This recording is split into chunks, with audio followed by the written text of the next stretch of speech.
Hello and welcome to the Patent Pending Made Simple podcast. I'm your host, Samar, and with me is Jamie. Jamie, how are you?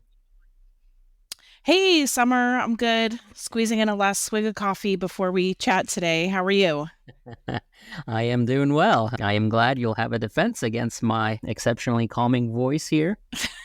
Oh, man, I got invited to this seminar thing as part of my continuing legal education, and it was about sales and lawyers. And there was this guy who was like selling this, sales training to lawyers, and just seemed disingenuous to me. One of the things he was talking about was like, if you're going to sell an expensive product, you need to seed that into the minds of the listener so that when you get to an expensive price point, you have intercepted that thought in some way. And I was like, man, that is a really scammy way to do this.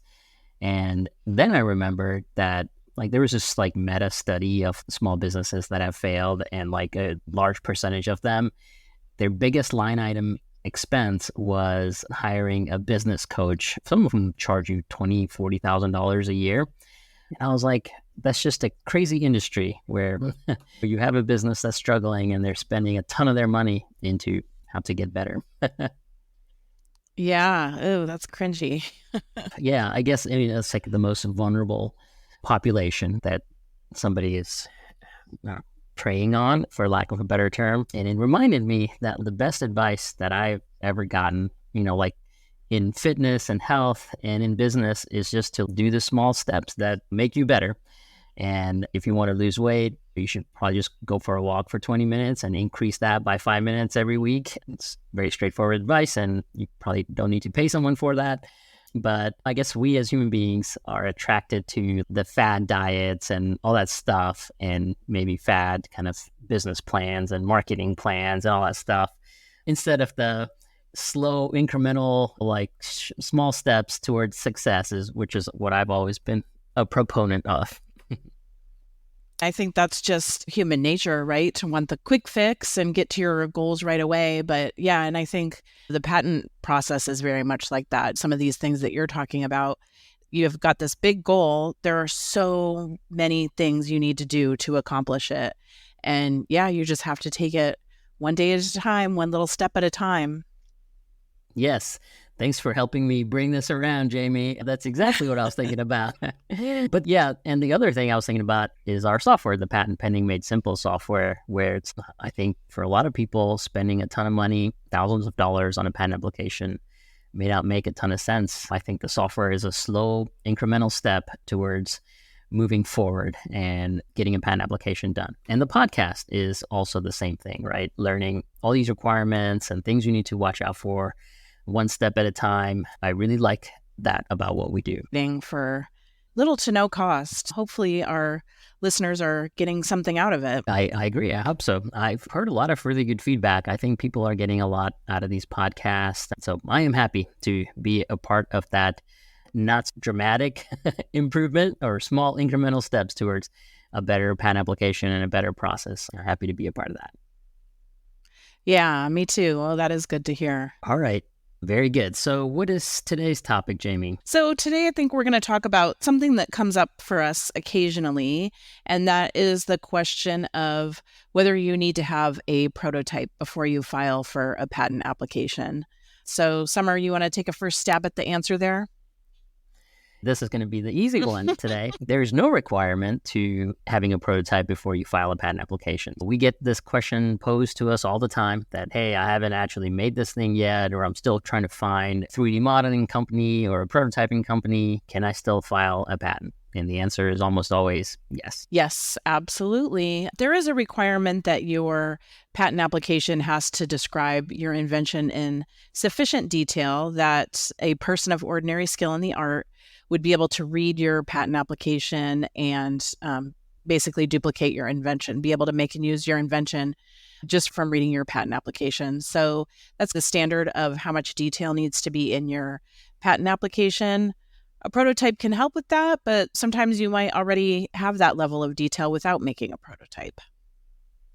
Yeah, that's right. So there are two parts of this question. One is what is required from a legal perspective. which I think you addressed here. The second part is, should you file a patent application if you haven't done a prototype from a kind of a practical perspective? So I'm sure we'll get to the practical in a second, but you're right. The 112, the enablement requirement is something that you need to think about. You need to describe the invention in enough detail that somebody else, a person for a skill in the art, can make and use the invention. The other requirement, I think of it as a Section 101 requirement, is that your invention has to be useful. And this is an esoteric topic that I've never seen come up, actually, other than my law school exams, which, for a utility patent, it has to be useful is one of the requirements. And one of the ways that you can be not useful is if the invention is too speculative or hypothetical, right? And the famous examples that we always talked about in law school were like time machines and perpetual motion machines. Those things are considered too fantastical or hypothetical. In those cases, you can't get a patent even without a prototype. Yeah, this reminds me of my kids come up with these things all the time. I have an idea for a robot that's going to clean my room and make me food. They saw an episode of the Jetsons or something. And I'm like, yeah, you can't get a patent on that. It's a great idea, but you have to actually develop it if you want to get a patent on it. Yeah, the shorthand terminology that I always use is, would you have kind of reasonable expectation of being able to make this, right? So a robot that will clean your room, you need to, like you said, Jamie, describe it in enough detail that somebody can reasonably make it. And if you don't have that level of detail, then you're probably not there from a patent perspective. Right. Yeah. So should we move on to the practical side of things? Maybe we should talk about when it is a good idea to get a prototype, or is there anything else we should talk about as far as the requirements of the patent application? Yeah, I think we've covered it. The legal side is very clear. You don't need a prototype to get a patent application done. As long as your invention is not too hypothetical, or as long as you can describe it in enough detail, you're usually good to go from a patent perspective. So yeah, let's talk about the practical. That side is a little bit more nuanced. Yeah, so I think we see this frequently where somebody goes ahead and files a patent application without doing a prototype, which is totally fine. We've described the device in sufficient detail and we've met all the requirements of the patent application. And then while their patent application is pending, they go ahead and make a prototype, or they start trying to manufacture it, and they discover during that process that there are some things about their product that need to change. So then we have to go back and analyze the patent application and determine whether those changes are still covered, whether we might possibly need a new patent application. The changes are, if they're pretty big changes. The prototyping process can help you work out any kinks in your invention. And a lot of times the prototyping process can make you realize there are issues with your invention that you didn't know about or that you didn't think about before doing the prototype, or help you realize that there are other ways to do certain things with your invention. There are definitely some benefits of prototyping. Do you have anything to add to that, Samar? Yeah, I think that's a good point. The additional piece is that prototyping can sometimes be very expensive, right? Or getting an understanding of what large-scale manufacturing would look like, or even small-scale manufacturing would look like. All that stuff is financially very capital intensive, and getting an idea of that is helpful right before you embark on this journey with your product. Because if you have to outlay $30,000, $40,000, $50,000 to get a product onto the shelves, then I would like to know that before I spend a bunch of money on a patent application. So there is a bunch of financial information and a bunch of other metrics that you'll identify by going through the prototyping process, and that's helpful even before you take your first step. Yeah, the prototyping process can be expensive. I feel like it's getting a little less expensive with how prolific 3D printing is nowadays. That definitely helps with certain products. But even if you don't do a prototype, just getting engineering drawings sometimes is sufficient or can be helpful with working out some of those kinks in your invention. Yeah, that's right.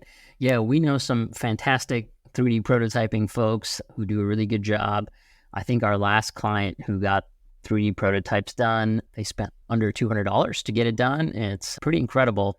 So if you guys, the listeners, need referrals or want to talk to 3D prototypers, we're happy to connect them to you. Just email us or email Jamie.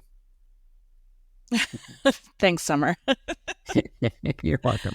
Let's talk about this, Jamie. What about the flip side? When do you think, or if ever, do you think it's a good idea to file a patent before you prototype? What do you think about that? Yeah, I think a lot of our clients do that, and that's totally fine to do. And I guess you need to weigh the pros and cons of filing an patent application sooner than later. If you've had any public disclosure of your invention, you might need to file your application sooner than later. You might need to get that filing date soon, and the prototyping process can delay the filing of your patent application. In that case, you would probably want to file your application before you do a prototype.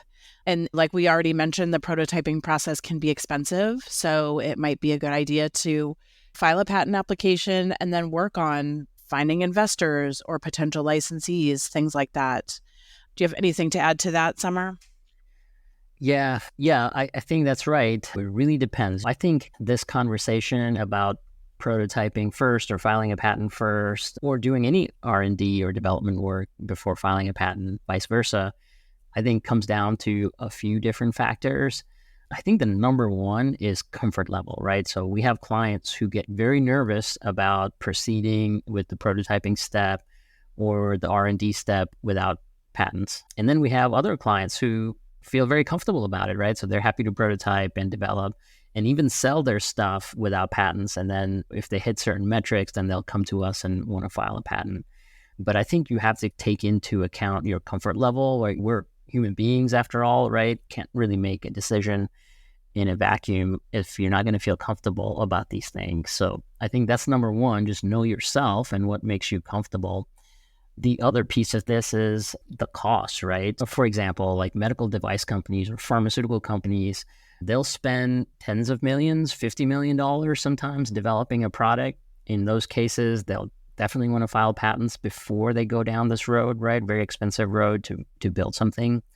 But then we have other clients who build a prototype under $100. You have to also just take into account the cost of the prototyping, right? If you're going to spend a lot of time and resources on prototyping, it's a very complicated thing, then you may be better off filing a patent first before you spend a bunch of money prototyping.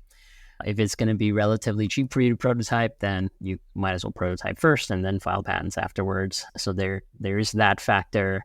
There's probably a few more things to think about, Jamie, but I think maybe those are two big ones. Yeah, I think the only other thing I would add to that is it also depends on what your goals are with your patent application. Maybe it's not your intention to ever manufacture and sell that product, but rather your intention is to get a patent and find a licensee. And in that case, you can probably avoid the expense of going through the prototyping. That's right. Yeah. Yeah, or some of our clients will start a Kickstarter campaign. So you have to think about the timelines of those things and when you're going to be making a public disclosure. A lot of prototyping companies will sign your non-disclosure agreement, which will give you some protection. But I know we have clients who feel uncomfortable with just having an NDA level of protection, like they want an additional layer of protection, like a patent. So the patent can help with that, but it really depends on who you're going to end up telling, right? If it's making you feel comfortable that this person who's receiving my information is reliable and trustworthy, you work with them a few times, then I think you can push the patent a little further into the future. But if you're going to be disclosing it to someone, you're not really sure if it'll stay confidential or if they're overseas, it might be difficult to enforce your non-disclosure agreement. Generally, it's just hard to enforce an NDA, right? Because once the toothpaste is out of the tube, from a disclosure perspective, it's really hard to put it back in. In those cases, the patent might be the way to go first. Yes, absolutely. Another thing to think about is having a prototype might help you with your marketing. Your customers being able to physically interact with your product might help with marketing or selling your product. So I think that's another factor to consider. I think it just comes down to each individual and what their goals are with their product, with their invention, and what their business goals are. And I think it varies greatly from individual to individual. Yeah, I'm glad you mentioned that, Jamie, because it also depends on the invention. Because we have a lot of clients who want to license their invention, and for many of them, they don't need a prototype at all, right? Like they just need a nice sell sheet, like a picture of their invention, and it's pretty self-evident how the invention is going to work. So it's not like you need to go and send your prototype to people for them to consider licensing your invention. It's very self-evident. There are other inventions where it's not self-evident at all, right? How the invention would work, how it would all fit into a casing, for example. In those cases, having a prototype is very valuable and important part of the sales or the licensing process. So it really also depends on the invention itself. That's a good point. Yeah, I think that about covers it, Summer, unless you have anything else to add about prototypes. I think this was a lot of good information again today. Yeah, I think so. I'm glad the legal side was clear this time for a change. I'm happy about that. But no, this was great. Thanks, Jamie. Okay, thank you, Summer. Have a good one.